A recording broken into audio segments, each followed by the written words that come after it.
Hello students, class 12 मधील current electricity वरती CET NEET आणि जेडब्ल्यू साठी क्वेश्चन्स आपण बघत आहोत. तर करंट इलेक्ट्रिसिटी या टॉपिक मधील किर्चॉफ्स करंट लॉ ह्याच्यावरती दोन क्वेश्चन्स आहेत. पहिला क्वेश्चन आहे, according to Kirchhoff's law in an electrical circuit the algebraic sum of current at any junction is. तर यांनी ऑप्शन दिलेले आहेत निग्लिजिबल, झिरो, इन्फायनाईट आणि फायनाईट. तर किर्चॉफ्सच्या करंट लॉ नुसार algebraic sum of the currents कोणत्याही जंक्शनला किती असते असं त्यांनी विचारलेलं आहे. तर ह्याच्यासाठी किर्चॉफचं स्टेटमेंट करंट लॉचं आपल्याला माहित पाहिजे. तर algebraic sum of the electric currents at any junction in an electrical network is always zero. म्हणजे सपोज हे जर सर्किट असेल आणि या सर्किट मधलं हे जर जंक्शन असेल तर या जंक्शनकडे येणारा करंट आणि जाणारा करंट या सगळ्याची सम ही झिरो असते असे आपण किर्चॉफच्या करंट लॉ नुसार सांगू शकतो. त्यामुळे या क्वेश्चनचा आन्सर येते ऑप्शन बी, झिरो.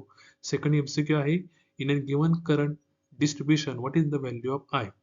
तर दिलेल्या सर्किट्स मध्ये करंट आय ची व्हॅल्यू किती असेल. तर इथं आपल्याला करंट जंक्शनकडे येणारा करंट जो आहे तो आपल्याला पॉझिटिव्ह घ्यायचा आहे आणि जंक्शन लिव्ह करणारा करंट हा झिरो घ्यायचा आहे. The incoming currents toward the junction are taken as a positive.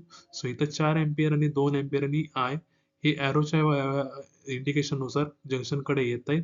त्यामुळे ह्याची व्हॅल्यू आपण पॉझिटिव्ह घेणार आणि 5 एम्पियर आणि 3 एम्पियर हे जंक्शन लिव्ह करत आहेत त्याची व्हॅल्यू आपण निगेटिव्ह घेणार. मग ह्या सगळ्याची सम जर आपण केली तर 4 + 2 + I -5 - 3 = 0, which gives I = 2 ampere. मग या ऑप्शनचा आन्सर येते, एमसीक्यूचा आन्सर येते 2 एम्पियर.